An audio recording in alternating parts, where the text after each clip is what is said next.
Pai, nós te damos graça pela bondade, pela compaixão e pelo grande amor do Senhor.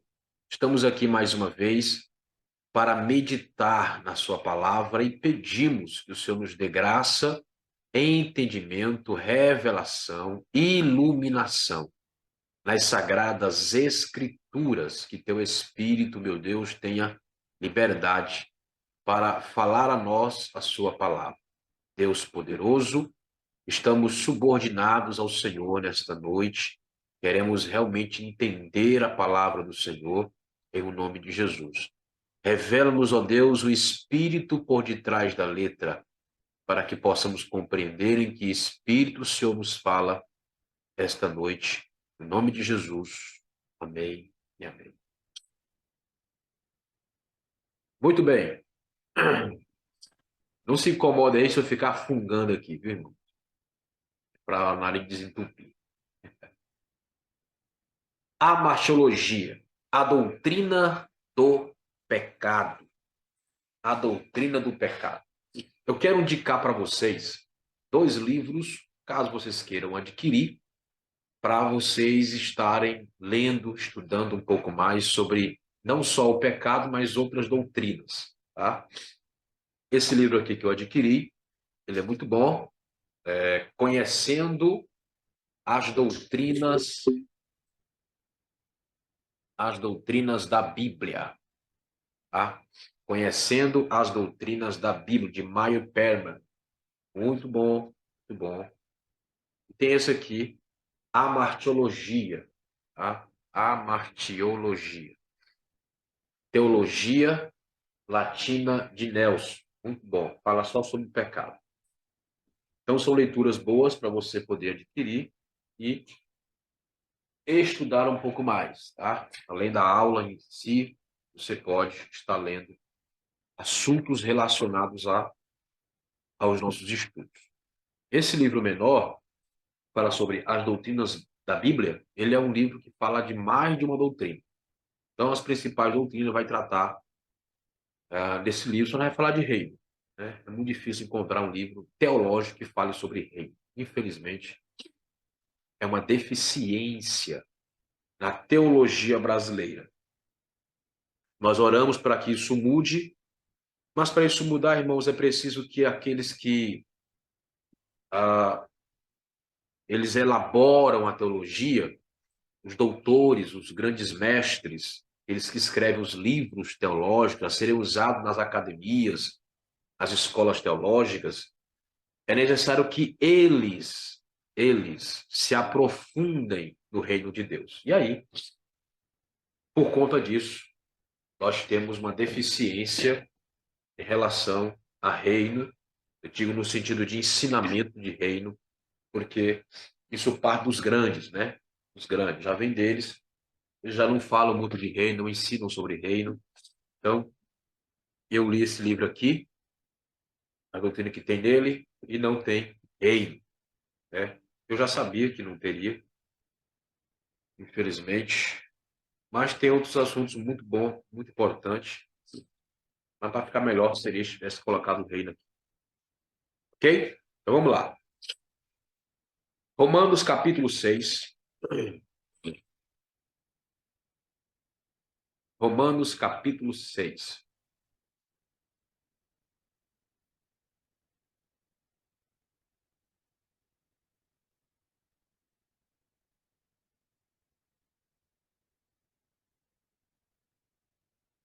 Seis e 23.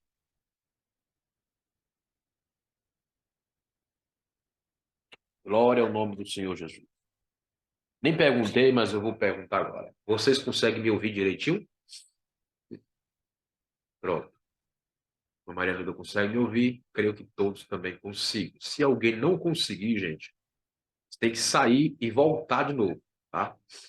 Voltar de novo, clicar no link e voltar para a aula de novo. Às vezes é só uma conexão de internet. O Wi-Fi está um pouquinho oscilante. Então, Romanos 6, versículo 22 e 23. Diz assim: Agora, porém, tendo sido libertados, do pecado, e tendo-vos tornado escravos de Deus, tendes o vosso fruto para a santificação, e por fim, a vida eterna. Olha só. Agora, porém, tendo sido libertados do pecado e tendo-vos tornado escravos de Deus, escravo de Deus, então, você desde ser escravo do pecado, ser escravo do diabo, para ser escravo de Deus. Tá? Eu não sei se na sua versão fala servo de Deus, mas respeitando os textos recéptos, os mais antigos textos gregos, vai aparecer escravos. Tá? Aí ele fala, tendo sido libertado do pecado e tendo-vos tornado escravos de Deus, tendes o vosso fruto para a santificação.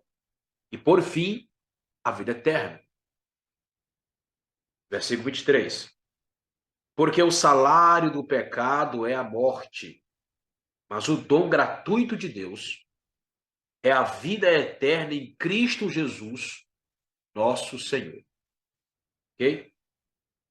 O dom gratuito. Toda vez que Paulo vai falar de salvação, vai falar de vida eterna, ele coloca como algo entregue gratuitamente. Não é que isso foi conquistado de graça. Alguém pagou um preço que nós não poderíamos pagar.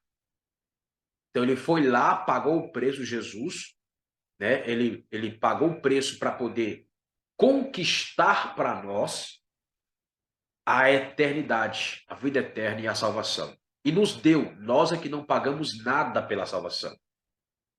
Nós é que não pagamos nada pela vida eterna. É o texto que diz que o dom presente, o presente, gratuito de Deus é a vida eterna. Tá? Então, o pecado tem uma consequência.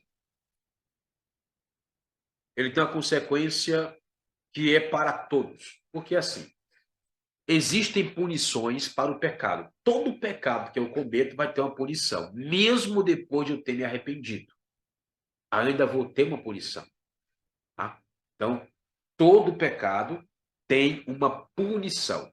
Mesmo que você seja perdoado, após ter se arrependido, ainda assim terá punição.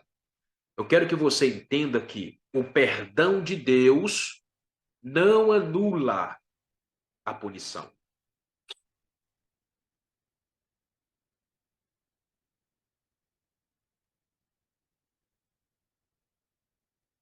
Tá? O perdão de Deus não anula a punição.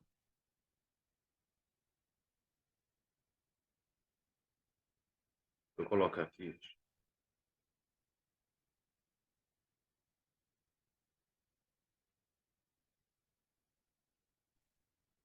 Guarde sempre isso. Bom, se não anula a punição, por que me arrepender?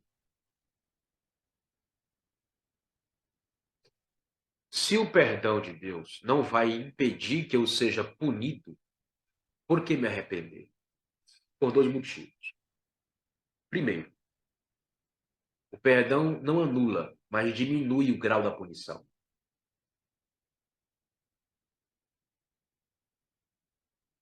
Ele pode diminuir o grau da punição.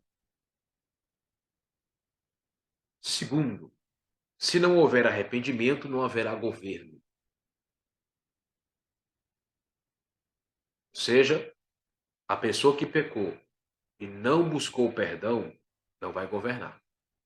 Isso vai pesar contra ela no tribunal de Cristo. E assim, irmãos, o amor de Deus, ele não pode desfazer e nem anular a justiça. não pode desfazer e nem anular a justiça, tá? Como assim, pastor? A lei está escrita, os mandamentos estão estabelecidos, estão lá, estabelecidos o que tem que ser feito e o que não pode ser feito. Lá diz o que acontece quando eu faço o que é certo e diz o que acontece quando eu faço o que é errado, tá? Então, se eu fiz o que é errado, existe uma justiça, existe uma cobrança pelo errado que eu fiz. Há uma correção que eu tenho que receber por aquele ato que eu cometi. Então, Deus não pode chegar assim, não, eu te perdoei, eu anulo a minha palavra, eu anulo a minha justiça, não vai acontecer nada com você. Tá tudo bem com você, tudo ok. Fique tranquilo, fique em paz, siga em frente. Não existe isso, tá? Jesus Cristo, ele morreu na cruz para nos livrar da condenação eterna. A condenação eterna foi estabelecida por causa do pecado de Adão. Por causa do pecado de Adão. Porque existe na Bíblia o pecado e os pecados. O pecado e os pecados.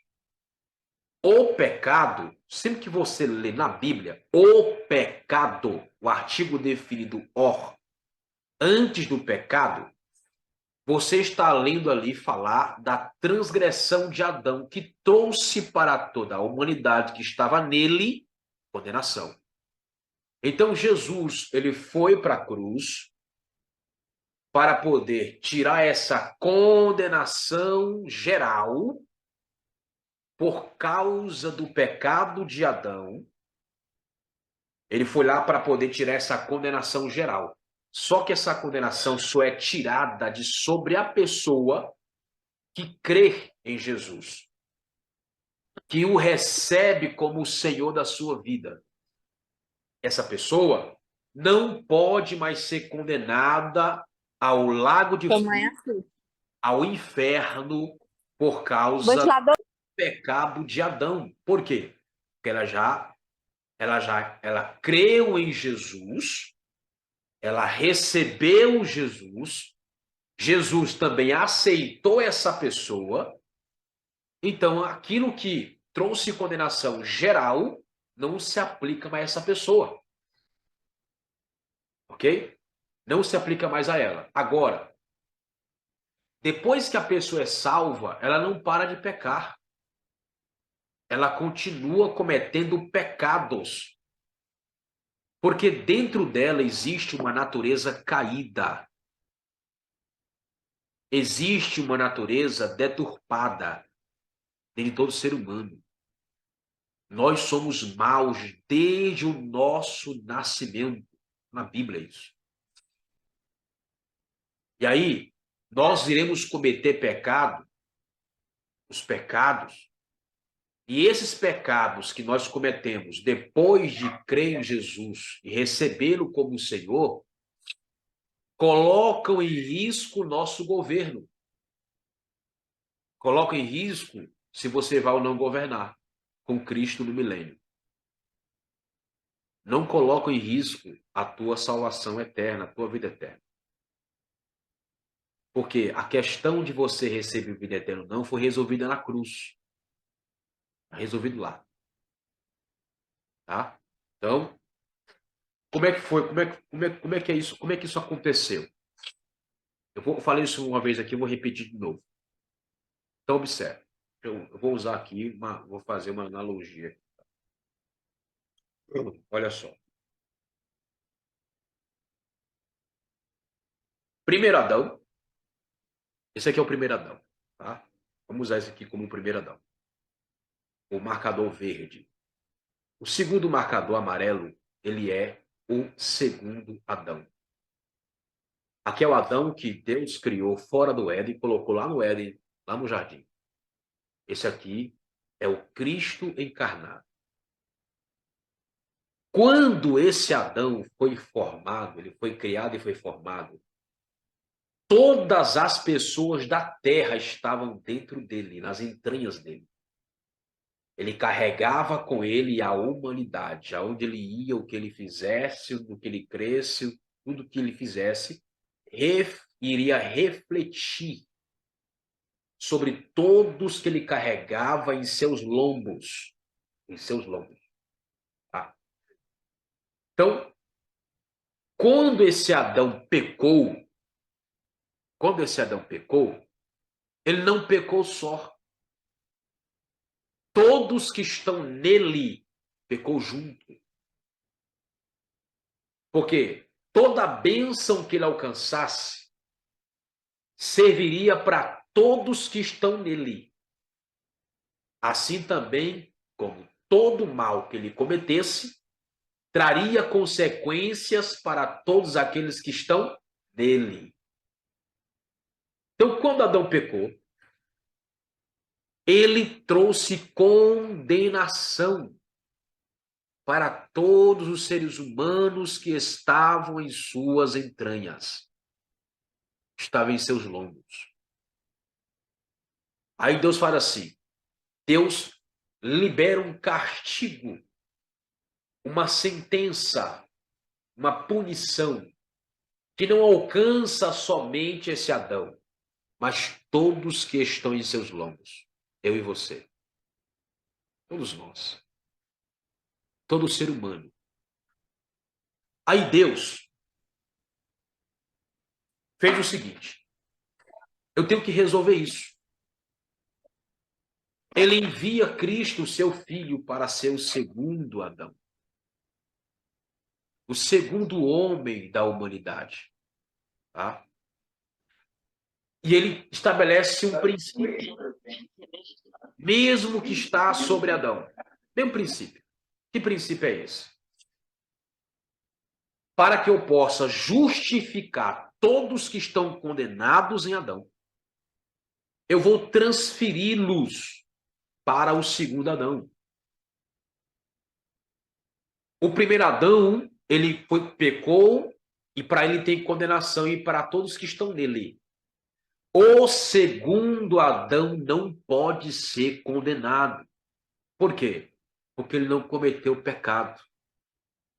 E todos que forem transferidos para o segundo Adão também não podem ser condenados.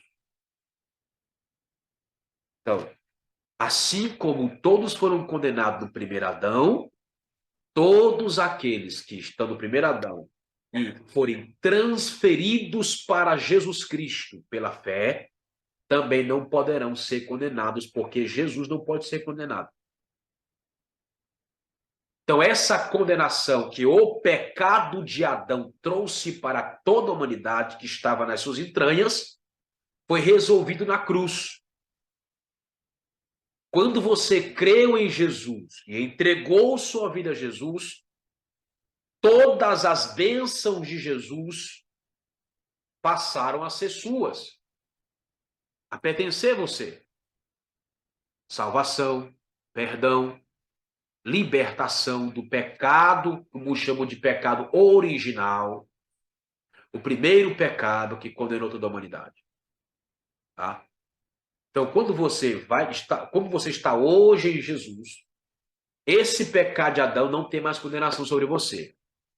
Mas depois que você conhece Jesus, entrega a sua vida para ele, passa a caminhar com Jesus e você comete pecados, esses pecados têm consequências. Não consequências eternas. Porque só tinha um pecado que te trazia consequência eterna, que era a condenação eterna, que era o pecado de Adão. Todos que ainda estiverem no primeiro Adão estão debaixo de condenação. Tá? Só não tem condenação eterna quem foi transferido para Jesus, o segundo Adão. Porque o segundo Adão não pode ser condenado. Isso é salvação. E essa é a forma que Deus estabeleceu para poder lidar com o pecado que condenou a humanidade inteira. Abra comigo aí, Marcos 16. Marcos 16.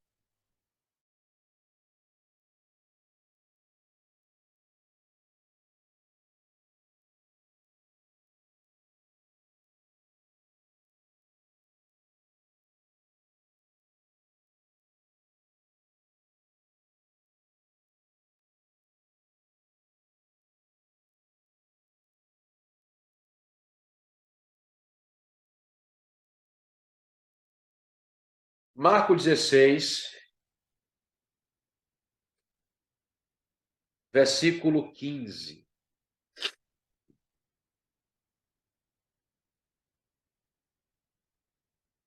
Diz assim: E disse-lhes: Ide por todo o mundo e pregai o evangelho a toda criatura. Quem crê e for batizado será salvo. Salvo de quê? Da condenação eterna. Mas quem não crê será condenado. Ou seja, a condenação eterna será confirmada. Então veja só, não são os pecados que os homens cometem, não são os pecados que os homens cometem que os vai condenar ao inferno. É a rejeição ao Salvador. É rejeitar Jesus que vai condenar os homens ao inferno. Porque eles rejeitaram a única maneira de serem livres da condenação eterna, que era serem inseridos em Cristo. Então, as pessoas serão condenadas só pelo fato de rejeitarem Jesus. Só por isso elas serão condenadas. Mas todo aquele que recebe a Cristo não pode ser condenado. Porque se alguém puder ser condenado após ser salvo, Cristo também tem que ser condenado. E Jesus não pode ser condenado. Estou falando de condenação eterna. Agora, João capítulo 3. João capítulo 3.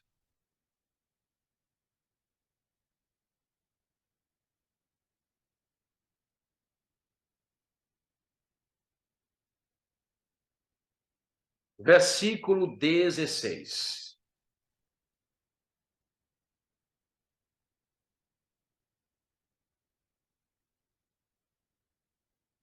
Diz assim, ó, porque Deus amou o mundo de uma tal maneira que não poupou o seu Filho unigênito, para que todo aquele que nele crê não pereça, mas tenha a vida eterna. Então, observe, como pastor ter a vida eterna? O texto é claro, crê em Jesus. Se a pessoa crê em Jesus, ela recebe, ela ganha a vida eterna. Se ela não crê em Jesus, ela não recebe, ela não ganha a vida eterna. 17. Porque Deus não enviou o seu Filho ao mundo para condenar o mundo, mas para que o mundo fosse salvo por ele. Jesus não veio condenar o que já estava condenado. Ele não veio condenar o que já estava condenado. Ele veio salvar o mundo condenado da condenação. É o que ele veio fazer. E todos que neste mundo creu nele foram livres da condenação. Ao 18. Aquele que nele crê não entra em condenação. Mas aquele que não crê já está julgado. condenado, porquanto não creu no nome do Filho unigênito de Deus. Que condena o homem? Não crê em Jesus. Quem crê não tem condenação. Quem não crê já está condenado. Por quê? Porque a condenação foi dada quando Adão pecou. Quando Adão pecou, o mundo inteiro foi condenado. Cristo veio para poder salvar este mundo desta condenação. Mas ele não pode forçar o mundo a crer. Só aqueles que creem é que estão livres da condenação eterna. Mas, depois que eu sou livre da condenação eterna, o que acontece comigo se eu pecar depois de salvo? Você vai ter disciplina. Punições são disciplinas que Deus vai fazer com você. Por quê? Porque você não pode governar com o pecado. Você não pode governar na eternidade carregando pecados em você. É preciso que haja uma transformação para que você esteja apto a governar com Cristo. Se os salvos não forem transformados completamente durante o tempo da graça que é agora, terão ainda o tempo da grande tribulação, que vai ficar ainda na terra aqui. Gente salva vai ficar aqui na terra. Para quê? Ele vai ter uma segunda chance, que é ser transformado durante a grande tribulação. Se ainda assim ele não for transformado, ele vai para onde? Disciplina dispensacional. Para ali ele ser transformado. Lá não tem como não ser transformado. Tá? Aí a pessoa sai de lá quando completar sua transformação. O tempo máximo é 1000 anos. Completou a transformação, aí ela pode governar eternamente com o Senhor. Ok? O que o crente salvo perde hoje, se ele tiver pecados que ele não confessou? O que ele vai perder? Ele não vai perder o governo eterno, ele vai perder só o governo dispensacional, que é o milênio. Ele não vai governar o milênio com o Senhor. Mas ele vai ser disciplinado para poder sair de lá para governar eternamente com o Senhor. Por quê? Todos os salvos governarão. Tá? Todos os salvos estarão no reino eterno com Deus. Só que nem todos, agora, nem todos, mas somente a minoria é que vai governar o milênio com o Senhor. A maioria dos salvos vão ser disciplinados. A minoria não vai ser disciplinada. Entendeu? Então guarde isso aí, ó. A maioria é disciplinada, a minoria governa. Porque muitos são chamados para governar, mas poucos são escolhidos para o governo. Deus está chamando todo mundo que está salvo para governar. Vamos governar, vamos governar. Abandone isso aí, largue isso aí, mude isso aí, transforme isso aí, sai disso aí, largue isso de mão, para de pecar nisso aí, abandone esse pecado, largue esse teu vício, largue essa tua prática, mude isso aí. Ande de santidade, a pessoa resistindo, a pessoa dizendo não, não, não, não, não. Em busca mais do prazer que o pecado lhe dá do que o reino. Tem gente que está trocando o reino pelos prazeres dessa vida. Tem gente que está trocando o reino, abrindo mão do reino, por um prazer imediato. Aí, quando chegar o tribunal de Cristo, que vai pesar nossas obras, santidade e pecado, aí vão se arrepender. Tá? E ali, eles não, se eu estou arrependido, porque, não, oh, meu Deus, me perdoa. Ali, naquele momento, pode chorar, pode pedir perdão, pode fazer o que quiser. Vai ser lançado nas trevas exteriores para a disciplina.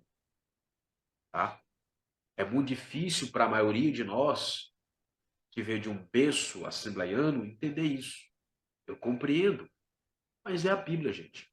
Não dá para você fugir disso. Não dá para escapar disso. É a Bíblia. Crente não tem medo de inferno, crente tem medo de disciplina. Isso tenha medo, tá? Que haja temor em nosso coração. Por quê? Dos 7 Espíritos de Deus que estão na igreja, tá? Das 7 facetas do Espírito Santo que estão na igreja, um é extremamente necessário, mais que todos os outros, que é o espírito de temor do Senhor.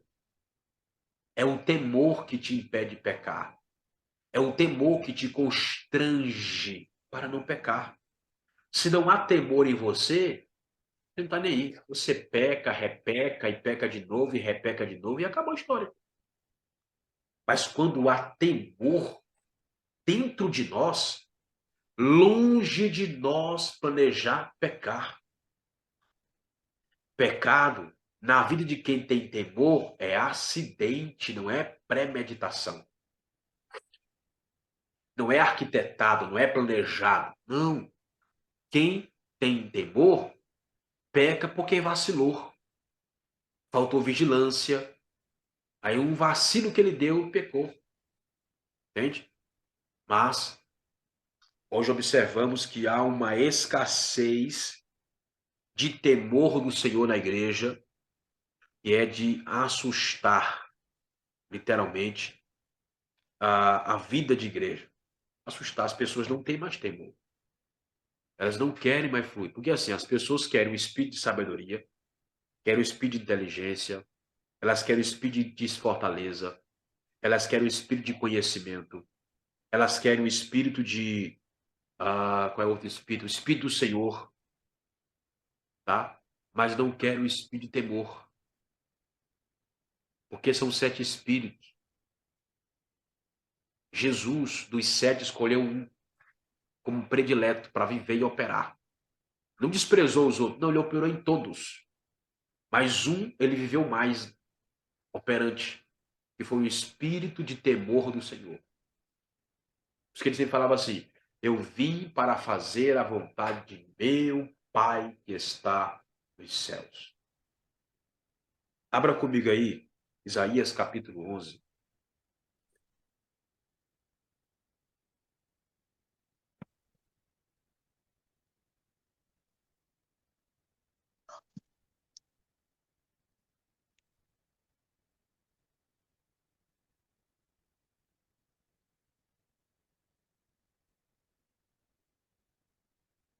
Isaías capítulo 11. Vamos ver como é que fala essa versão aqui.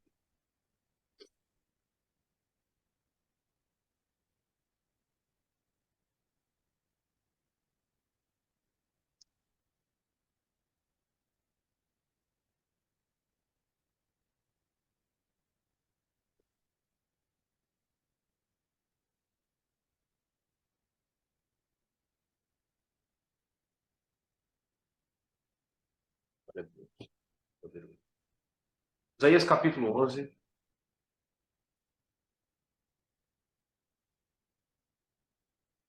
Eu quero que você entenda, ao ler esse texto, o que você tem que pedir para Deus. Tá? Em que espírito mais operar você tem que pedir para Deus. Porque, gente, nós temos na nossa vida a operação dos 7 Espíritos de Deus. Tá? Dos 7 Espíritos de Deus. Mas o que as pessoas menos buscam é o que Cristo mais vivia.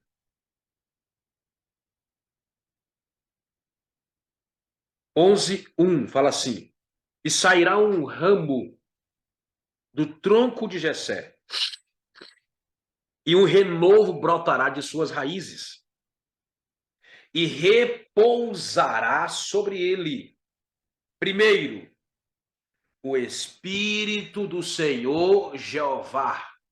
Primeiro Espírito. Segundo, o Espírito de sabedoria. Terceiro, o Espírito de inteligência. Quarto Espírito, o Espírito de conselho. Quinto Espírito, o Espírito de fortaleza. Sexto espírito, o espírito de conhecimento. Sétimo espírito, o espírito de temor do Senhor. Lá em Apocalipse capítulo 1, capítulo 4, capítulo 5, vai falar de 7 espíritos. Lá não dá o nome deles. O nome dele está aqui. Isaías capítulo 11, versículo 1 e 2. Tá? Esses 7 espíritos, que é o Espírito Santo, só que 7 vezes intensificado na sua obra, tá? É o Espírito Santo, 7 vezes intensificado na sua obra, em 7 aspectos. Aí fala, ao versículo 3, do capítulo 11 de Isaías. E deleitar-se-á no temor do Senhor Jeová.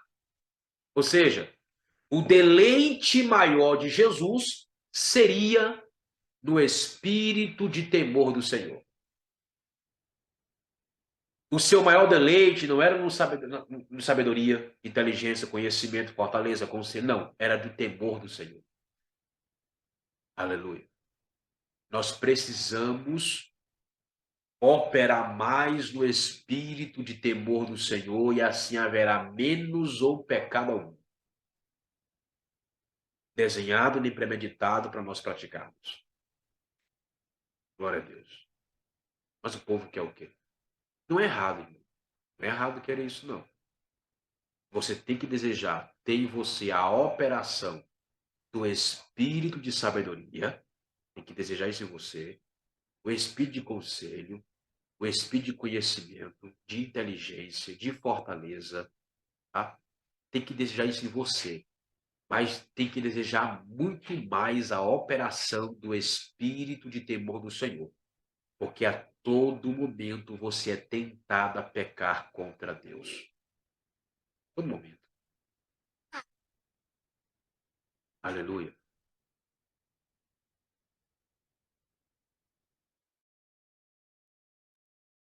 Deu para entender isso aqui, irmão? Como evitar o pecado? Se enchendo do espírito de temor do Senhor. Se você não se enche do espírito de temor do Senhor, você peca facilmente. Porque pecar é natural. Pecar é algo natural. Ninguém faz força para pecar. Se peca sem fazer força, meu amigo.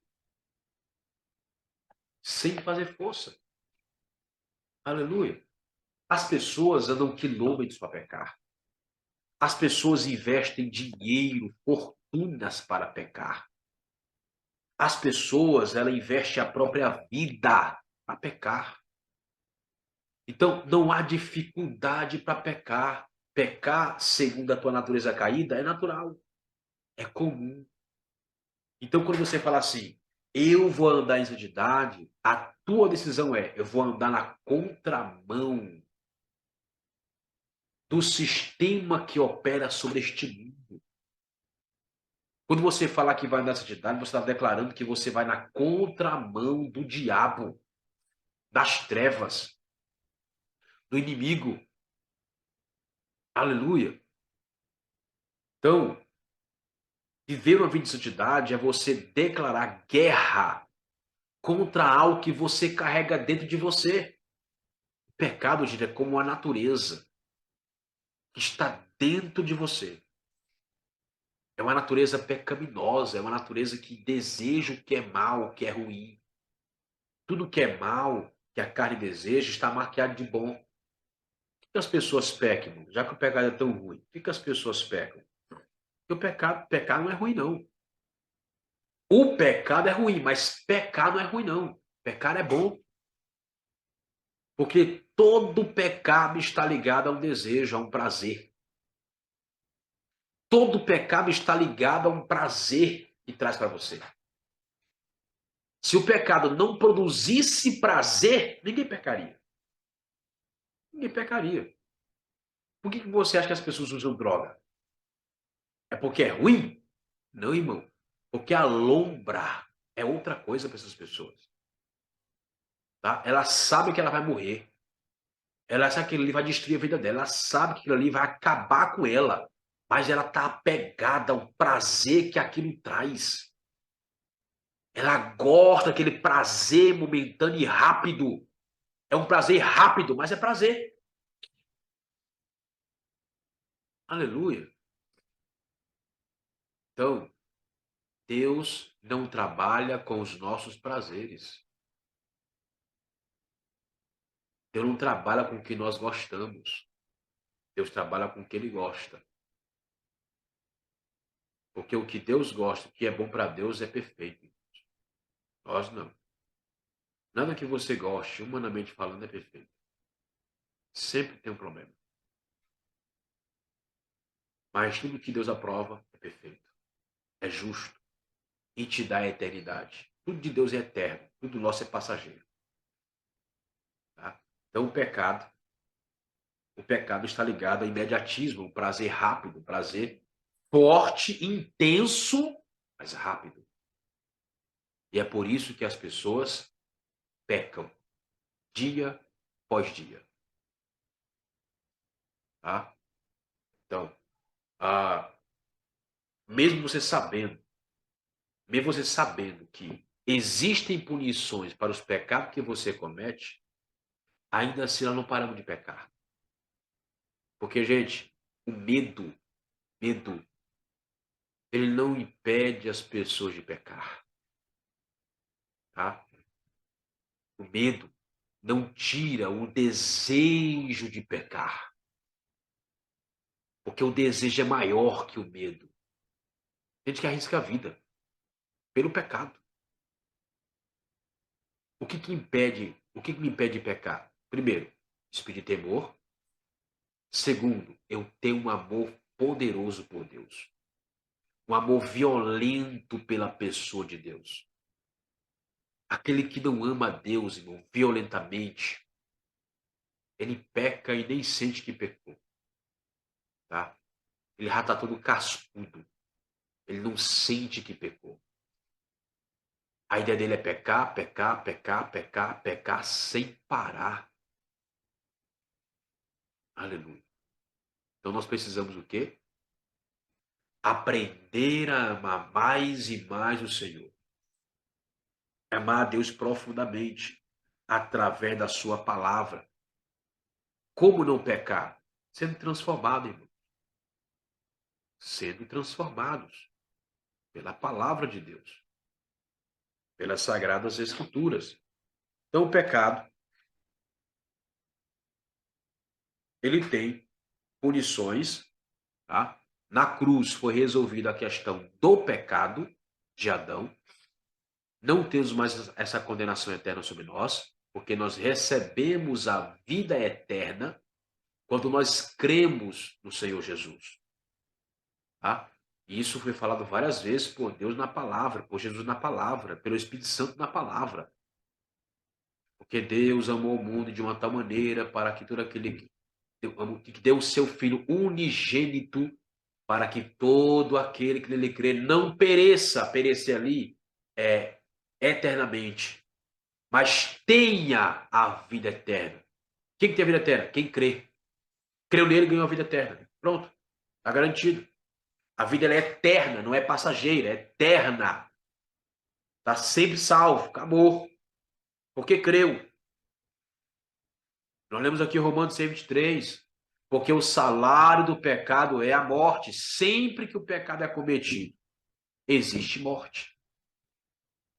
Tem que haver morte. Irmão. Sempre que o pecado é cometido, há morte. Então por que nós não morremos quando nós pecamos? Depois de salvo?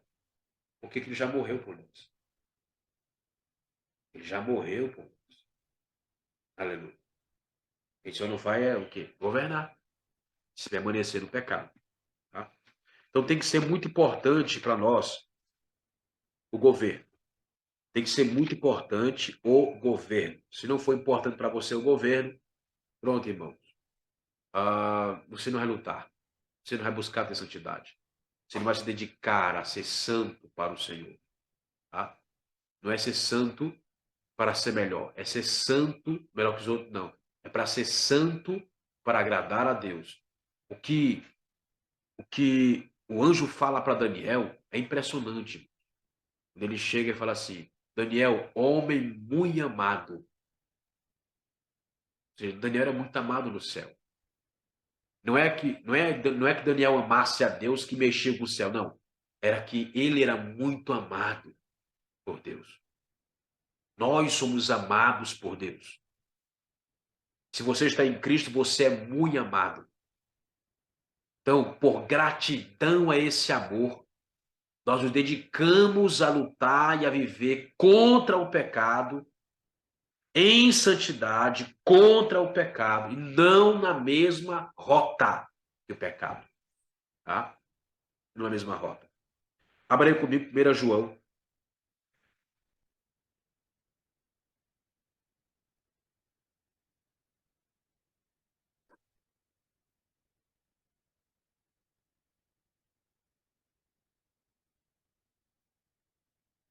Quero ver com vocês aqui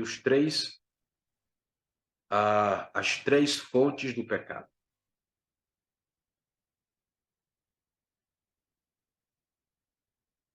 Vou encontrar aqui o texto.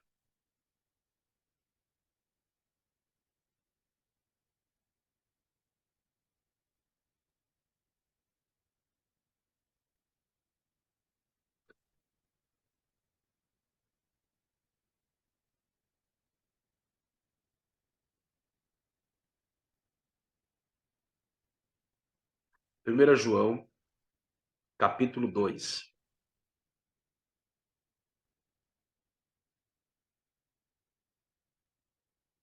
Primeira carta de João, capítulo 2.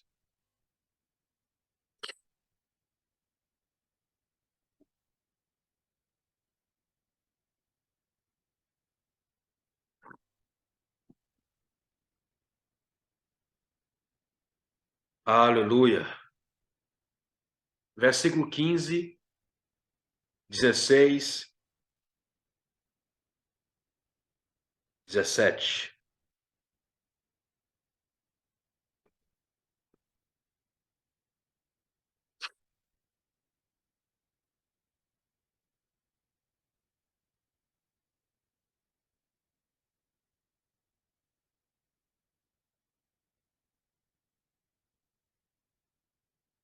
Glória ao nome do Senhor Jesus.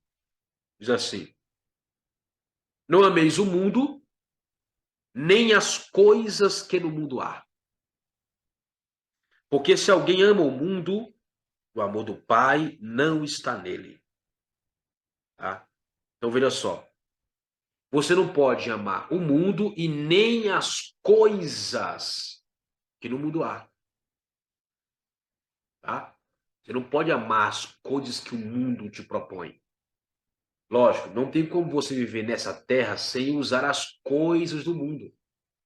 Ele não está dizendo, ele não está falando para você não usar as coisas do mundo, porque isso é impossível. Ele está falando para você não amar as coisas do mundo. Por quê? Hoje o ser humano despreza pessoas e ama coisas. Hoje o ser humano desceu um nível tão baixo, que eles apreciam coisas, eles amam coisas e desprezam, rejeitam pessoas, tá? Eles desprezam pessoas que são seus semelhantes e dão a vida por coisas. Tem gente que mata por coisas, engana por coisas, mente por coisas, engana pessoas por coisas, mata pessoas por coisas, mente para pessoas por coisas. Então, existe hoje um amor desenfreado pelas coisas do mundo e pelo mundo. Você não pode amar nem o mundo onde você vive e nem as coisas que há neste mundo em que você vive. O que isso quer dizer, gente? Viva aqui sabendo que daqui você não é.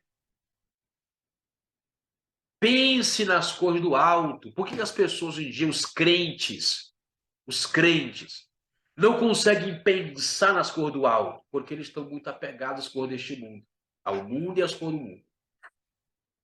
Por quê? Quando o mundo não consegue atrair você para ele, ele vai usar as iscas. Quais são as iscas? As coisas. A tecnologia, tá? A tecnologia, tudo que o mundo te oferece. Então você observa que hoje existem pessoas viciadas nas cores do mundo, elas gastam mais tempo com as coisas deste mundo do que com Deus. Elas se envolvem mais com este mundo do que com os céus. Elas estão mais envolvidas com as coisas do mundo, correndo atrás, buscando, pagando preço, correndo, vai e volta pelas coisas do mundo. Mas elas não têm coragem de investir tempo em Deus, para buscar a Deus, buscar as coisas do alto. Aleluia. E quando é para ela abrir mão das coisas do mundo no altar, para que Deus lhe dê o que é do céu, elas têm dificuldade. Porque as pessoas estão apegadas às coisas do mundo. Elas estão conectadas, apaixonadas, emocionalmente ligadas às coisas deste mundo. Ele está dizendo, não ameis o mundo, nem as coisas que no mundo há. Aleluia.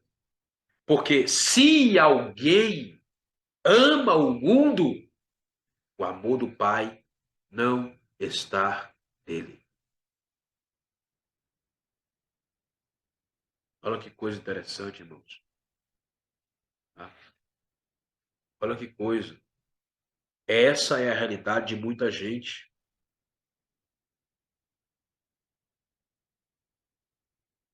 Aleluia. Versículo 16. Por quê? Porque eu não devo amar o mundo e nem as coisas que no mundo há. Por que eu não posso fazer isso? Tá?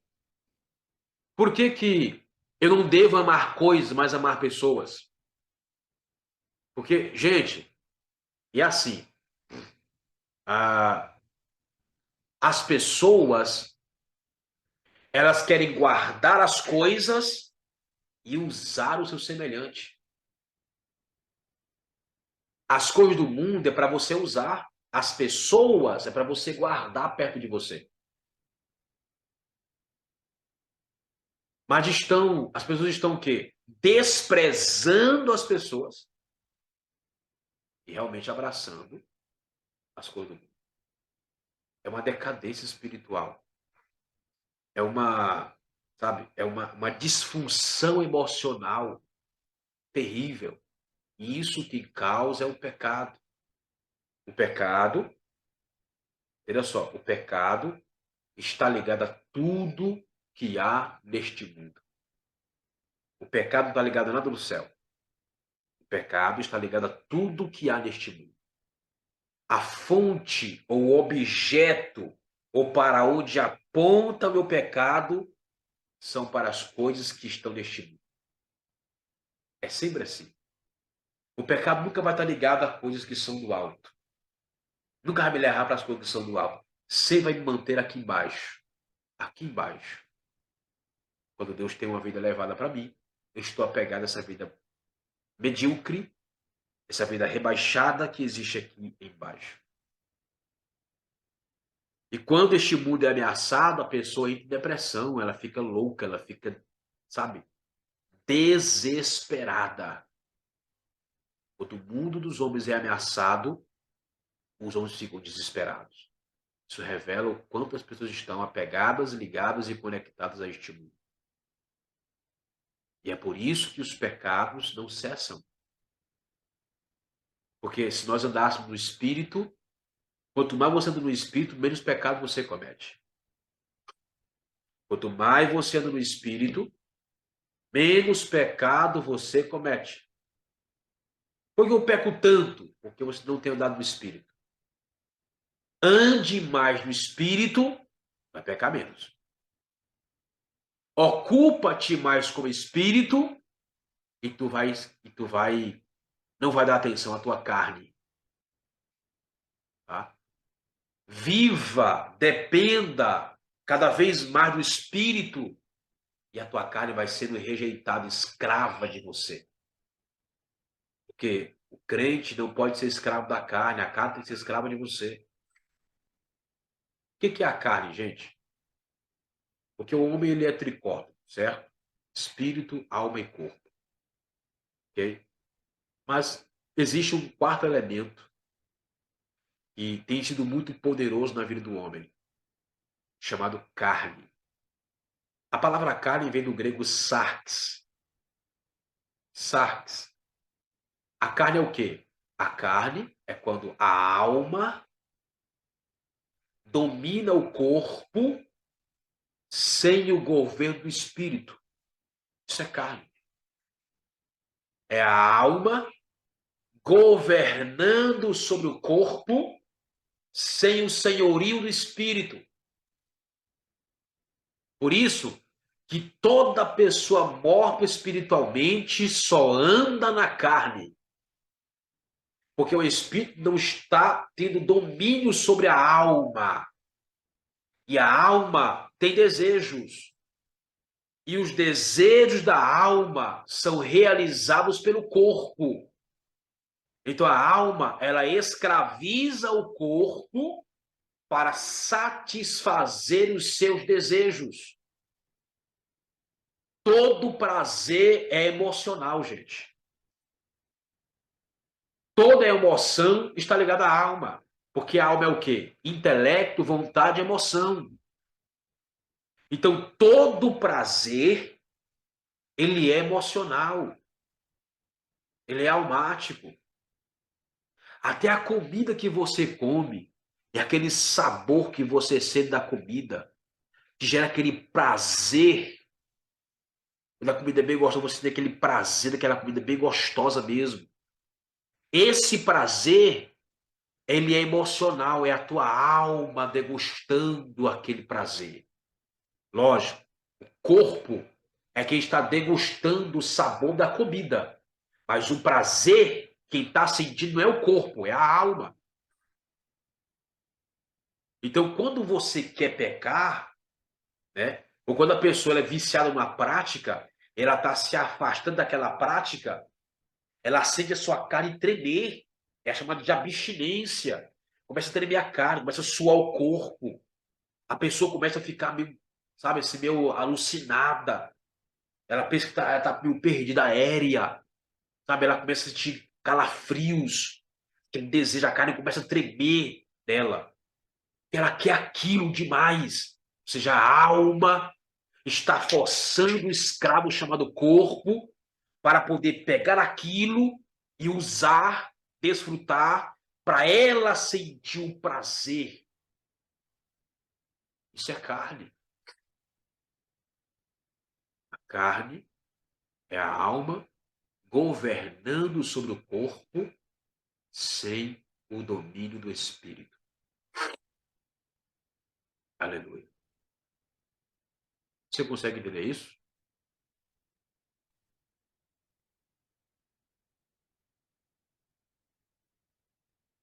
Por isso que Paulo fala que temos que andar no espírito. Andar no espírito. Aí ele fala o quê? E não satisfareis a vontade da carne. E toda a vontade da carne é pecado. Toda a vontade da carne é pecado.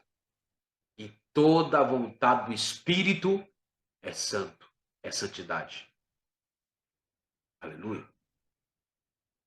Se eu atender a carne, eu peco. Se eu atender o espírito, eu ando em santidade. Eu não peco. Mas por quê que é tão complicado, gente, andar no espírito? Por que é tão difícil andar no espírito? Porque você, desde quando você nasceu, até a idade que você conheceu Jesus, você viveu todo o tempo na carne. Então são anos, anos de experiências, de prazer, de ligação, de conexão com a carne. E abandonar isso aí, meu amigo, minha amiga, requer um preço muito alto, uma renúncia muito forte e poderosa. Se eu não amar a Deus profundamente, irmão, eu não consigo vencer a minha carne. Eu não consigo andar no Espírito. Para eu andar no Espírito, eu tenho que amar a Deus, eu tenho que amar a palavra, eu tenho que desejar de fato, sabe, o Espírito de Deus na minha vida. Senão eu não consigo. Você não vai, escute só, você não vai evitar o pecado sem luta. O pecado ele só é evitado com muita luta. O pecado não desiste quando você diz o primeiro não. O pecado é insistente, é uma natureza de você que insiste em que você satisfaça o desejo dele. É um desejo poderoso. Vem hoje, bora? Não, não quero. Depois, bora? Não quero. Vai ficar lá, bora, bora, bora. Você vai sentir o prazer daquilo sem praticar. Sabe? Vai vir nas tuas lembranças, a alma vai produzir isso dentro de você. Sabe aquele prazer que você sentia quando estava lá fazendo aquilo, cometendo aquele pecado, sem estar cometendo, você vai sentir aquele prazer para quê? Para você ceder aquilo.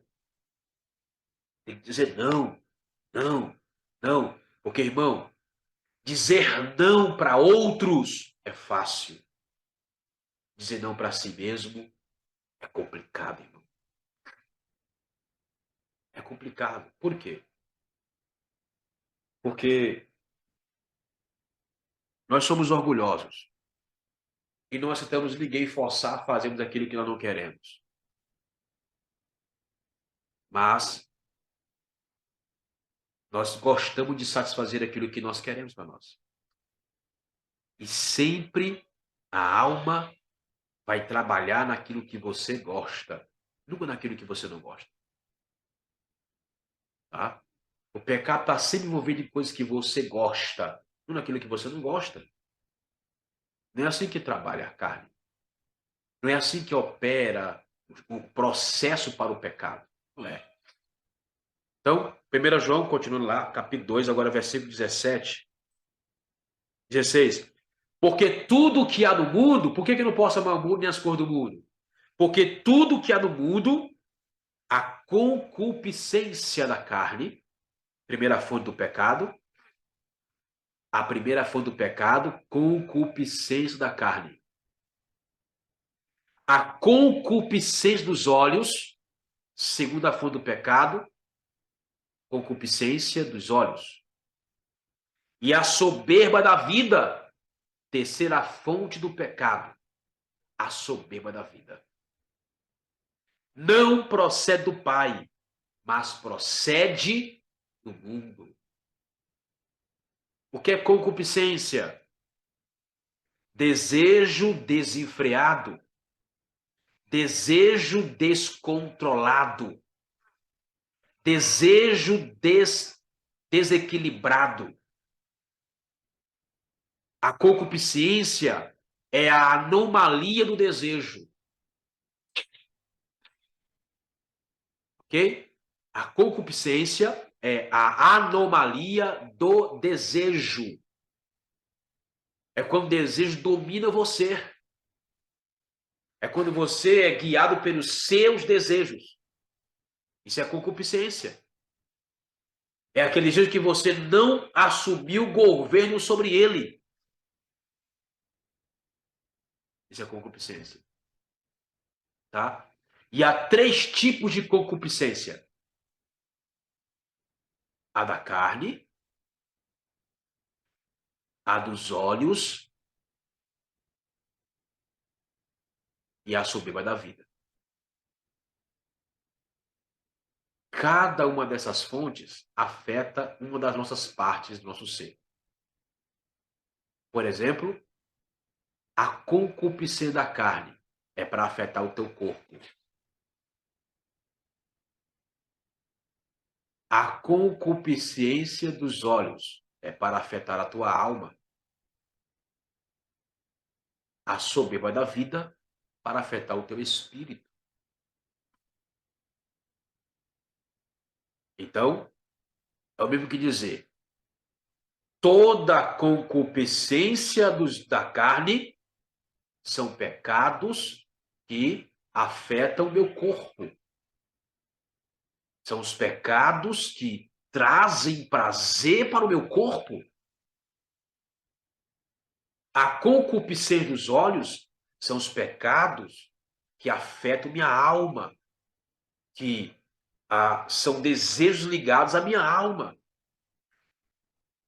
A soberba da vida são os desejos, são os pecados que afetam diretamente o meu espírito humano. A Bíblia fala que os olhos são as janelas, a porta da alma. Eles falam isso. E se os olhos forem bons, o teu corpo será bom. Mas se não, todo o teu ser estará em ruína e destruição. Então, o diabo sempre vai trabalhar nessas três fontes. Ele vai tentar você nas concupiscências, nos desejos desenfreados da carne, dos olhos e na soberba da vida. Sempre vai trabalhar isso aí. Desde Eva, Adão, até Cristo e até hoje é do mesmo jeito. Do mesmo jeito, irmãos. Tá? Você tem que enfrentar essas três lutas aí. Três lutas. Lutar contra as concupiscências da tua carne, dos teus olhos e a soberba da vida. Vamos lá. Gênesis capítulo 3.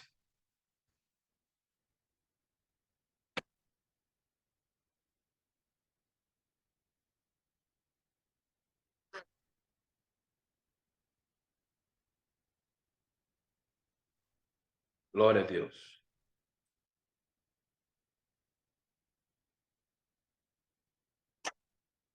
Gênesis 3,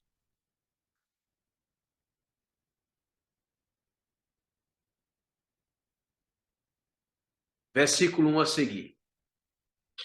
Diz assim: Ora, quem pode ler, gente? Alguém pode ler? Eu posso, professor. Lê aí, missionário. Do versículo 1 até o versículo número... Isso, Gênesis 3, até o versículo, do versículo 1 até o versículo 6, por favor. Tá bom.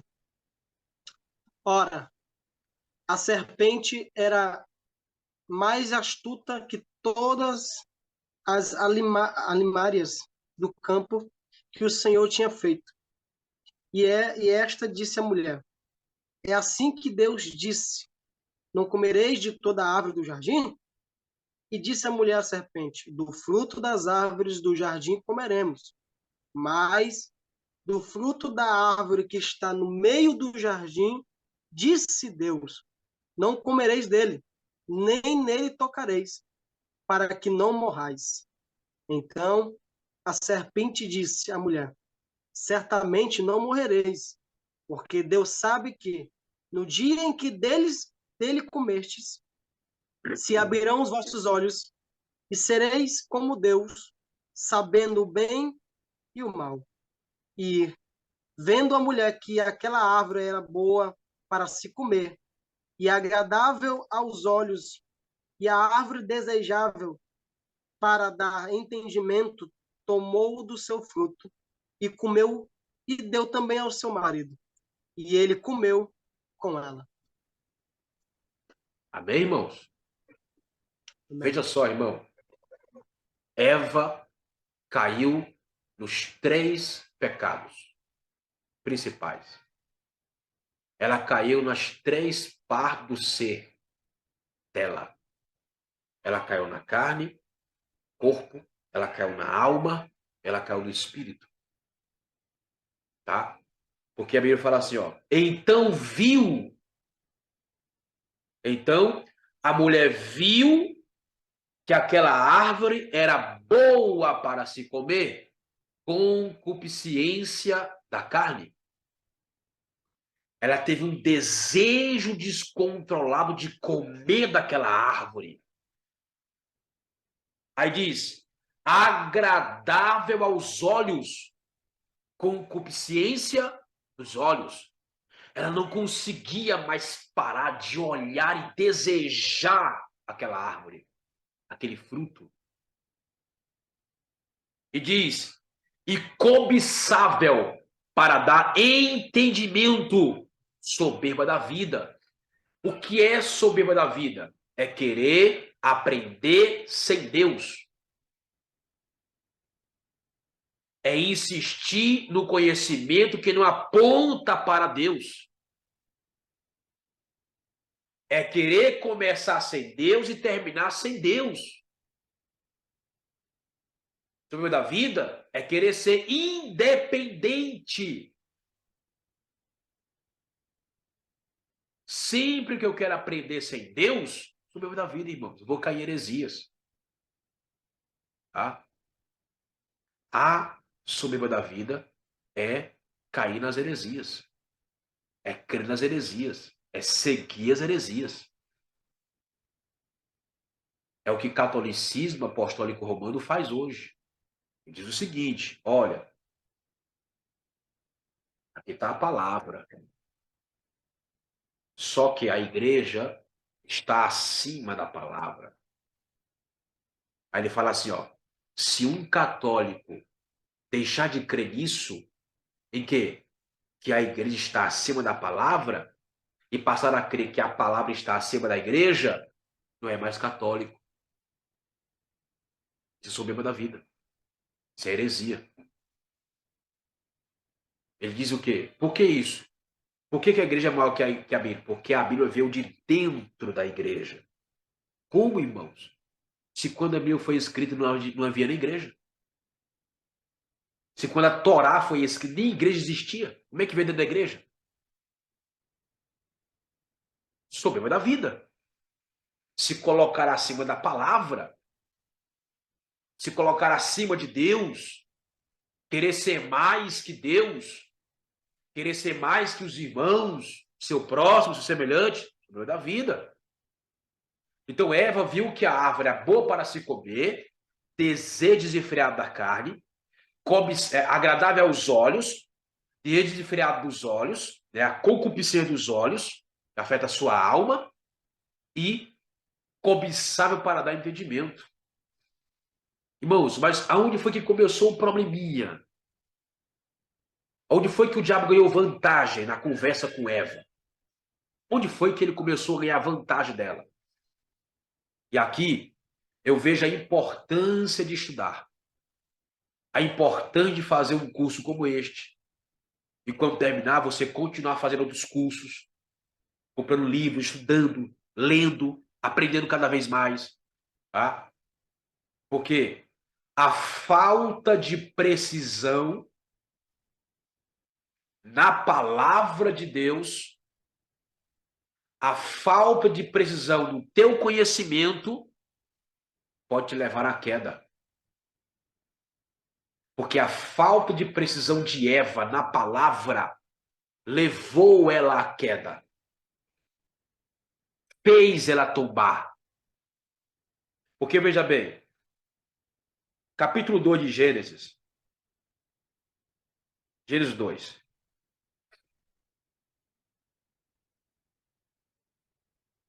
Versículo 16 e 17. Vou pedir mais uma vez que o missionário leia para nós, missionário André. Esses dois versículos. Amém. Gênesis 2, versículo 16 e 17.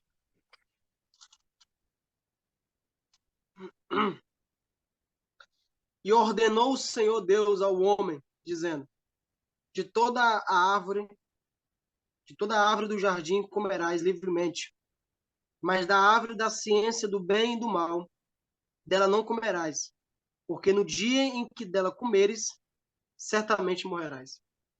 Amém?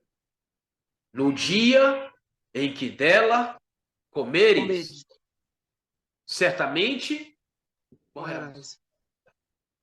Só que qual foi a pregação de Eva? Qual foi a palavra que Eva falou para a serpente? Né? No capítulo 3, versículo 2 e 3.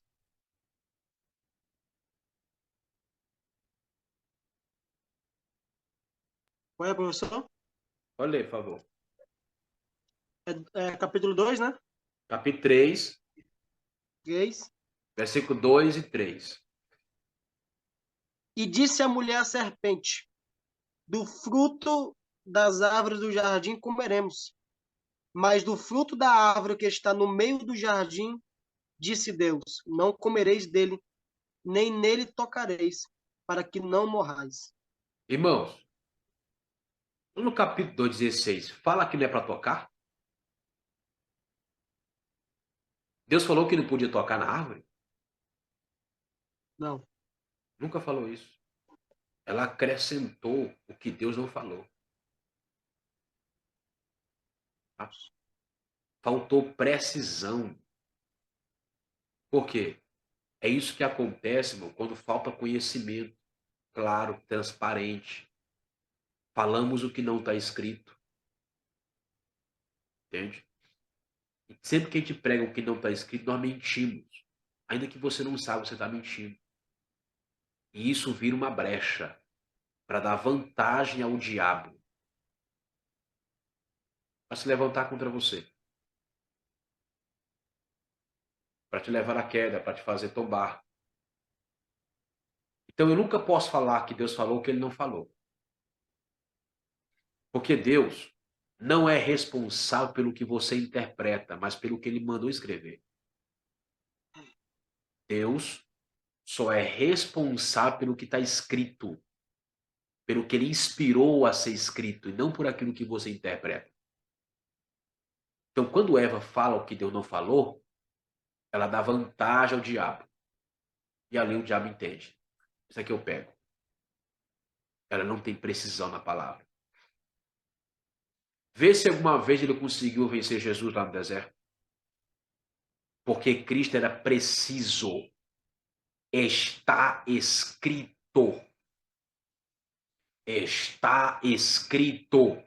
E do jeito que ele disse, está escrito. O diabo não encontrou uma brecha para poder conseguir derrubar Jesus. Mas encontrou em Eva. Então, aquele que não estuda, tomba fácil. Cai fácil, irmão. Porque ignorância é um campo para o diabo governar. Ignorância é uma terra que o diabo governa. Conhecimento é um campo que Cristo governa. É uma terra que Cristo governa.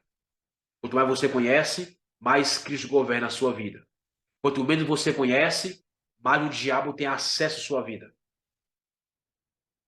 Porque o diabo, meu irmão, ele é o rei da ignorância. Ele não quer que a pessoa aprenda. E assim, eu fico preocupado porque a maioria dos alunos, não só desse curso, mas de muitos cursos, irmão, qualquer curso que você lançar, que você colocar, você vai ver que a maioria tem dificuldade de começar, continuar e terminar. E eles pensam que isso é deles mesmos. Eles pensam que isso é normal. Não, é porque não dá, não deu certo, porque a circunstância A, a circunstância B, sabe, foi lá e tal. Não, não, foi o diabo que impediu essa pessoa de conhecer a palavra, porque Deus é o maior interessado que o seu povo conheça a Bíblia. Ele é o maior interessado. Se Deus não fosse interessado nisso, irmão, ele não mandaria ninguém escrever a Bíblia, não. Ele levantou cerca de 40 pessoas em um tempo de 1.600 anos para escrever uma Bíblia, um livro, com 66 livros. Isso levou tempo. Pessoas morreram. Então Deus tem interesse que seu povo conheça a palavra. Aí, o que foi que ele fez? Não colocou somente em um o Espírito Santo, colocou em todos o seu Espírito. Por quê? Para que o Espírito Santo desse essa pessoa entendimento da palavra. Entendimento, iluminação para que ela pudesse ler e ter iluminação. Então Deus é o maior interessado, é o maior investidor para que nós aprendamos e conheçamos a palavra, porque ele sabe que quem pouco conhece, rápido cai. Rápido toma. Viver na ignorância. Guarde isso. Viver na ignorância é pecado quando se tem conhecimento disponível. Viver na ignorância é um pecado quando se tem conhecimento disponível. No meu tempo, quando eu tinha meus 15 anos de idade, hoje eu tenho 34, porém 35 este ano, quando eu tinha meus 15 anos de idade, há 20 anos atrás, irmãos, não tinha YouTube, não tinha Google, não tinha apostila. Você pode colocar no Google qualquer tema, aparece um bocado de artigo, apostila.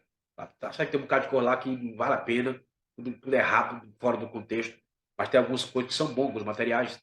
Tem a Wikipédia. A Wikipédia, irmão, é a maior enciclopédia bíblica que existe, criada por judeus. Está lá a Wikipédia. Se você colocar, aparece uma série de informações. Eu tinha que dizer, não tinha isso, irmão. Não tinha livrarias, como tem hoje, sabe? Você ir lá e comprar um livro fácil. Não tinha. O conhecimento era suado, irmão. Se tinha a Bíblia, você lê ali, ó. E pela fé, irmão, crê que o que você está entendendo é realmente a verdade. Então era muito mais desafiador. Hoje existe uma vasta informação e o tempo que mais tem informação é o tempo que tem menos informados.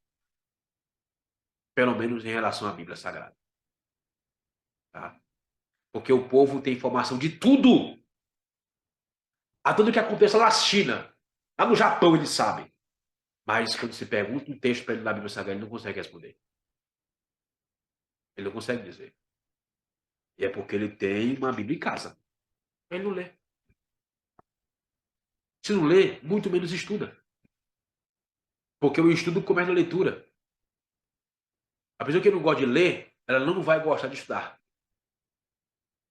E assim, irmão, ler é um hábito. Ou você cria este hábito, ou você não vai ter nunca esse hábito. Tá? Então, a falta de precisão levou essa mulher a cair. Hoje, muitos crentes que não têm precisão na palavra estão tombando e caindo.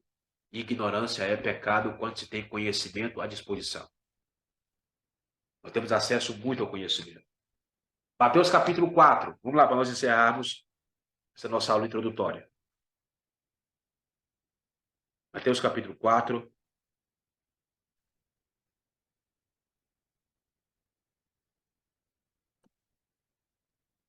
Ó, Aleluia. 4, versículo 1. Pode ler até. Deixa eu ver aqui. Do 1 até o 11. Amém.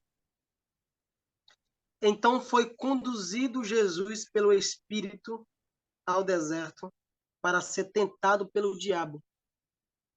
E tendo jejuado 40 dias e 40 noites, depois teve fome.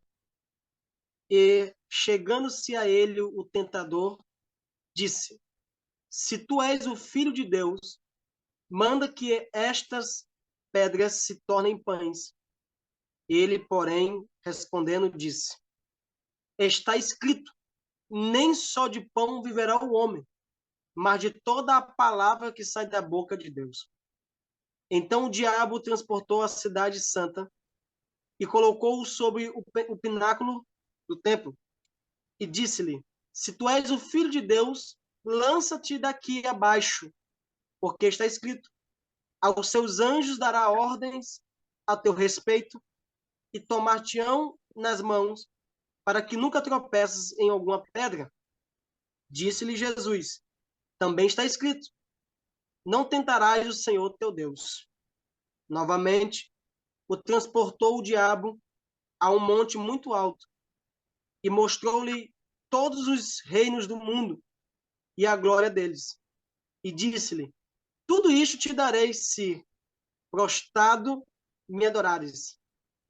Então disse-lhe Jesus: vai-te, Satanás, porque está escrito: ao Senhor teu Deus adorarás, e só a ele servirás. Então o diabo o deixou. E eis que chegaram os anjos e o serviram. Aleluia. Amém, irmãos? Então perceba só. Veja isso aqui. Primeira tentação descrita aqui, porque ele passou várias tentações, mas só foram descritas 3 principais. Tá? No primeiro dia que ele chegou lá no deserto, até o último dia, ele foi tentado todos os dias. Todos os dias. Tentado do primeiro dia até o quadragésimo. Até o quadragésimo. Quadragésimo. Do dia 1 ao dia 40, ele foi tentado todos os dias. Mas destacou-se os 3 últimos, que são os mais terríveis. Os mais terríveis. Ele fala, no versículo 3, e veio a ele o tentador e disse-lhe, do jeito que veio para Eva, veio para Jesus: se tu és o filho de Deus, ordena que estas pedras se transformem em pães.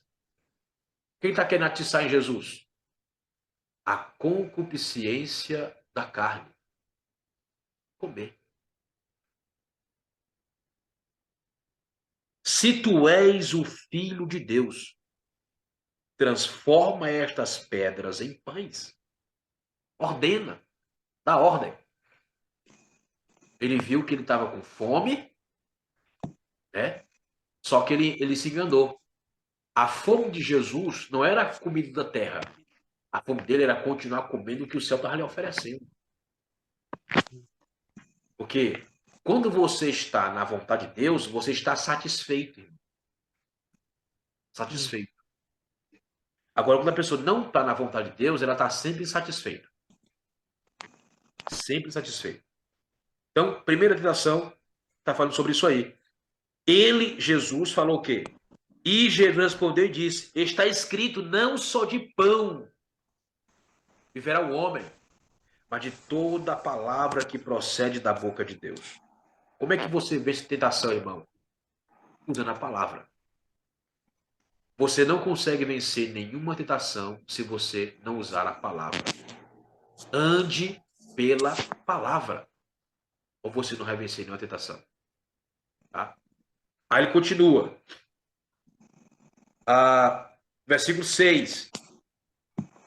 Versículo 5. Então o diabo o levou à santa cidade e colocou-o sobre o pináculo do templo e disse-lhe: se tu és o filho de Deus, lança-te daqui abaixo, porque está escrito: aos seus anjos dará ordens a respeito de ti, para que te guardem, e eles te susterão nas suas mãos, para que não tropeces com o teu pé em alguma coisa. O que é isso aqui? Isso aqui é a soberba da vida. Soberba da vida. Lança daqui para baixo. E os anjos vão ser obrigados a te segurar. Né? Deus tem a obrigação de te guardar. Vai, faz isso. É sentir-se melhor que todo mundo. Aonde Deus tem que fazer por você. Ainda que não faça por ninguém, mas tem que fazer por você. Porque você é especial, porque você é melhor. Soberba da vida. Aleluia. Disse-lhe Jesus. Também está escrito: não tentarás ao Senhor teu Deus. Viver pela soberba da vida é tentar a Deus. É ir contra Deus. Tá? Viver pelo orgulho próprio é tentar a Deus. Só, irmão. Olha que coisa. Às vezes, as pessoas fazem desafios a Deus pensando que estão desafiando a Deus, mas não estão. Elas estão tentando Deus. Tá? Temos que tomar muito cuidado com os desafios que nós criamos.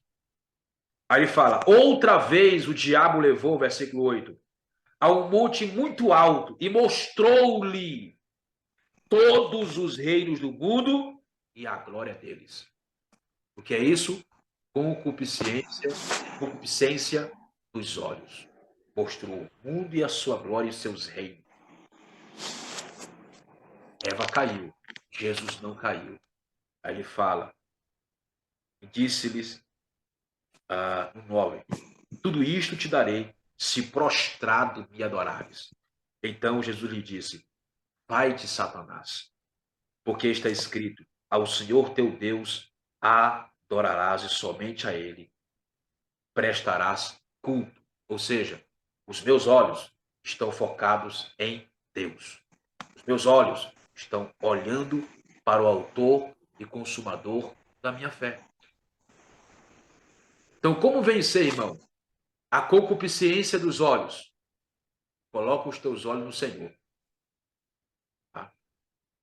Levanta-os para os montes, porque acima deles está o teu Senhor, que é de onde vem o teu socorro, para te livrar da queda da tentação. Então, nós precisamos entender que nós temos 3 grandes desafios constantes. Lutar contra a concupiscência da carne, a concupiscência dos olhos e a soberba da vida. Tá? É um desafio que nós temos como cristãos sempre. Até sermos transformados e glorificados, esta será a nossa luta. Na próxima aula eu quero falar sobre os 3 inimigos do pecado, né? Os 3 inimigos para o pecado, a fonte da tentação, onde começa, de onde vem, qual é o objetivo da tentação. E entender o que João escreveu quando ele falou. Vamos lá, abra aí. A gente vai só ler, não vamos explicar não. 1 João. Porque esse texto aqui, irmão, ele está interpretado equivocadamente. Tá?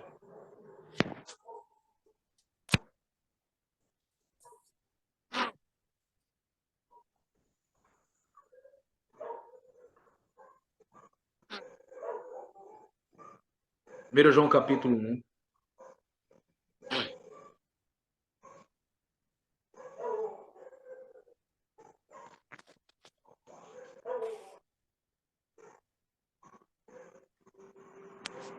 Glória a Deus.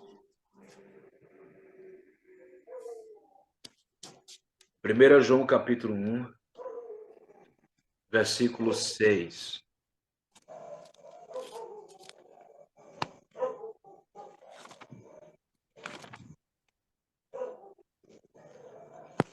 Falei, pastor? Isso. 6, 7, do versículo 6 até o versículo 10.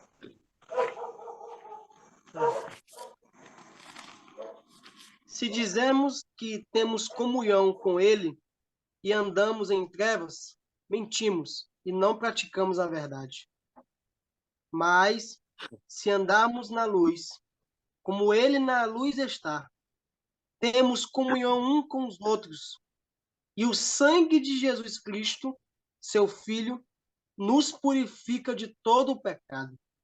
Se dizemos que não temos pecado, enganamo-nos a nós mesmos e não há verdade em nós. Se confessarmos os nossos pecados, ele é fiel e justo para nos perdoar os pecados e nos purificar de toda injustiça. Se dizermos que não pecamos, fazemo-lo mentiroso, e a sua palavra não está em nós. Amém, irmãos? Como é que pode isso, irmão? Eu penso o seguinte, se eu não posso pecar, eu tenho que lutar contra o pecado, e eu falo que não peco, que não tenho pecado, eu sou mentiroso. E se eu disser que se eu ando em santidade, olha só, você está em santidade. Você se reservou para jejuar, se consagrar, está ali. Em santidade, buscando a Deus, praticando a palavra. E se você disser que você não tem pecado, você mente. Então, para que santidade, irmão? Já que não tem jeito, você vai pecar. Para quê? Como é que ele fala assim, ó? Sede santos como eu sou santo. Ora, como é que eu vou ser santo como Deus é santo se eu não posso falar que eu não tenho nem pecado, já estou pecando? Não parece uma coisa assim meio tá se contrastando, tá indo um contra o outro, né? Paradoxo. É um paradoxo, assim, uma contradição. Ao tempo que Mateus escreve, Deus fala que ainda é para nós sermos santos, Levítico vem falar sobre isso, Levítico, no livro de Levítico, Moisés escrevendo, e diz santos como eu sou santo, aí João vem escrevendo, quem disser que não tem pecado é mentiroso, está cometendo pecado, engana-se a si mesmo. Ou seja, então eu tenho que dizer o quê? Que eu estou sem pecado? Que eu tenho pecado todo o tempo? Se eu tenho pecado o tempo todo, como é que eu vou ser santo como Deus é santo? Ok? Então, na próxima aula, a gente vai desmistificar esse texto aí. Aí você vai entender realmente o que o texto está dizendo claramente. Louvado seja o nome de Jesus. A gente vai entender sobre tentação, provação e tentação. Muitos confundem provação com tentação. Provação é uma coisa, tentação é outra coisa. Tá? O pessoal fala que Deus não prova, Deus não pode nos provar além das nossas forças. Isso não está na Bíblia. Isso não existe. Pelo contrário, ele prova sim. Ok? Na verdade, é tentação que não vem além do que você pode suportar. Provação vem além do que você pode suportar. Pode guardar isso aí. Eu vou te mostrar na Bíblia, Deus mostrando que ele te prova além do que você suporta, mas não deixa você ser tentado além do que você pode suportar. Amém, irmãos? Aí vamos entender o objetivo da prova e o objetivo da tentação. Liga a sua câmera aí, vamos tirar nossa foto abençoada. Mostra a tua face, deixa Deus te ver. Professor, Oi. antes de eu tirar a foto aí, eu queria só ler esse versículo bem aqui de Romanos, capítulo 2, verso 2, que o senhor estava falando sobre o conhecimento, né? Que Uhum. Jesus ele era preciso, né? E Isso. já a Eva não, né? E aí Paulo, em Romanos, capítulo 2, né? Ele fala isso aqui, ó. E não, cadê? Tá aqui, versículo 3. Porque pela graça que me é dada, digo a cada um dentre vós que não saiba mais do que convém saber, mas que saiba com temperança, conforme a medida da fé que Deus repartiu a cada um. Aleluia. Poderoso. Amém, amados? Vamos lá? Liga a sua câmera aí. Depois de um texto desse, é para nós ser crente mesmo. Ou seja, não queira, irmão, aprender aquilo que tua fé não suporta, viu?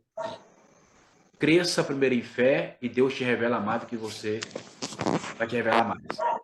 Deus não revela aquilo que você não suporta receber como revelação. Ele fala assim, se eu me dá conhecimento, me dá revelação, revelação, revelação, e a fé não suporta o que Deus quer revelar. Então, qual é o primeiro passo? Pai, aumenta a minha fé, ao Senhor aumentar a revelação na minha vida. Porque Deus te revelar e você criticar, irmão, pecar, é só juízo contra você. Vamos, portanto, agradecer a Deus por esta aula abençoada em nome de Jesus. Amém? Vamos agradecer a Deus em oração em nome de Jesus. Pai, nós te damos graça pela tua bondade, pela tua compaixão. Obrigado pelo teu Espírito, pela unção do Senhor em nossa vida, pela iluminação nas sagradas Escrituras.